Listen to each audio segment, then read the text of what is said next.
ஆ என்ன 12 பட்டி வந்தாச்சாப்பா? அப்புறம் பரமசம் வரல, ராமசாமி வரல, 5 பேர் விட்டு போச்சு, 4 பேர் விட்டு போச்சு, பேச்சே இருக்கப்படாது. ஹாய் நண்பர்களே, ஆத்து ஓரமாக நான் காரசாரமாக ஐர மீன் குழம்பு வைக்கலான்னு சொல்லிட்டு அதிகாலையிலேயே போயிட்டு ஐர மீன் வாங்கிட்டு வந்தாச்சுங்க. நண்பர்கிட்ட மீனை க்ளீன் பண்ண சொன்னால் அவர் மீனுக்கு பிரசவம் பார்த்துட்டு இருந்தாருங்க. டின்ஸ் கூட்டி இருந்துச்சுங்க. அதெல்லாம் முடிச்சுட்டு மீனை ஸ்டைஸாக மேலே க்ளீன் பண்ணிவிட்டு மீனை ரெண்டாவது ஒரு போடு போட்டு குண்டானில் புளியும் ஊற வச்சாச்சுங்க. புளியை நல்லா போட்டு புளிஞ்சு எடுத்தாச்சுங்க. மண்ணு ஈரமாக இருந்தாலும் பரவாயில்லன்னு உரமானிக்காம அடுப்பத்தை வச்சுட்டு நறுக்குன்னு வெங்காயத்தை வெட்டிட்டு சதக்குன்னு தக்காளியை வெட்டிட்டு நல்லா காரமாக இருக்கிற பச்சை மிளகாவை கீறி ஓரமாக வச்சாச்சுங்க. நெருப்பாக இருக்க அடுப்பில் கருப்பாக இருக்க கடாயை வச்சுட்டு பொறுப்பாக வேலையை ஆரம்பிச்சிட்டோங்க.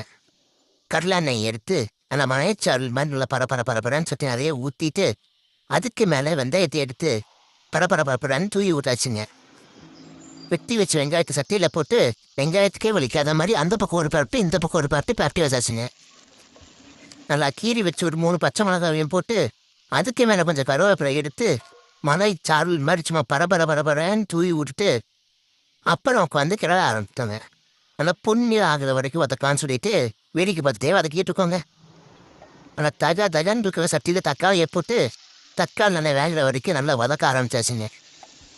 தக்காளியை திரும்ப அந்த பக்கம் இந்த பக்கம் பரட்டி பாதி இருந்ததுக்கப்புறம் மண்டை மேலே கொஞ்சம் மஞ்சத்தூளையும் டேஸ்ட்டுக்கு ஏற்ற மாதிரி கொஞ்சம் உப்பையும் சேர்த்து திரும்பவும் வதக்கிற வேலையை கண்டினியூ பண்ண ஆரம்பிச்சாச்சுங்க. மசம் நிற்காம கொஞ்சம் மல்லிப்பொடியும் போட்டு காரத்துக்கு ஏற்ற மாதிரி கொஞ்சம் மிளகா பொடியும் போட்டோன்னா கலர்ஃபுல்லாக இருந்துச்சுங்க. பார்த்தோன்னே வாயில் எச்சுவே ஆரம்பிச்சிருச்சுங்க.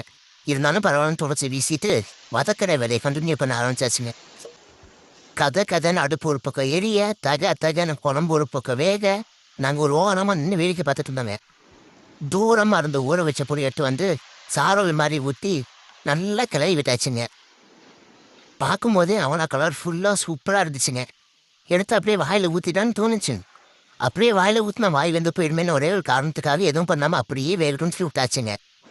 காட்டில் மிக்ஸி கிடைக்காதுன்னு சொல்லிட்டு வீட்டில் இருந்தே அரைச்சிட்டு வந்து தேங்காய் எடுத்து கொட்டி அதில் கொஞ்சம் தண்ணியை ஊற்றி அதையும் மிக்ஸ் பண்ணி விட்டு திரும்பவும் கிளற ஆரம்பிச்சாச்சுங்க. மசாலா எப்போடா கொதிக்குன்னு வெயிட் பண்ணிவிட்டு மசாலா கொதிச்சதுக்கப்புறம் வெட்டி வச்ச மீன் எடுத்து சட்டியில் ஒவ்வொன்றா போட ஆரம்பிச்சாச்சுங்க. பார்க்கறதுக்கு மேலே எரிமலை மேலே மீனை வச்ச மாதிரி கலர்ஃபுல்லாக இருந்துச்சுங்க. அப்புறம் மீனுக்கே வலிக்கும் அதை மாதிரி கவலை விட்டுக்குங்க. செத்துப்போன மீனுக்கு வலிச்ச என்ன வலிக்கலன்னா என்னன்னு நீங்கள் கேட்பீங்க. மெதுவாக கிளறினா தான் மீன் உடையாமல் நமக்கு அப்படியே இருக்குங்க.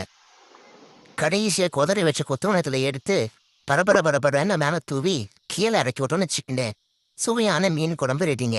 ஒரு வாழலையை விரித்து அதுக்கு மேலே தண்ணியை கொஞ்சம் தெரிச்சு அதுக்கப்புறம் வீட்டில் கொண்டு வந்து சூடான சோளை தூக்கி வாழலை மேலே கொட்டி அதுக்கு மேலே நம்ம ஆக்கி வச்ச ஐர மீன் குழம்பு எடுத்து மேலே பரபரன்னு ஊற்றி சாப்பிடலான்னு அவ்வளோ போகும்போது கேமராமேன் வீடியோ எடுத்து அதனும் சொல்லிட்டு எங்கிட்ட காக்க வச்சு ஒரு வழியாக கடைசியாக நானும் என் நண்பன் எடுத்து மீனை ருசி பார்க்க ஆரம்பிச்சிட்டோங்க.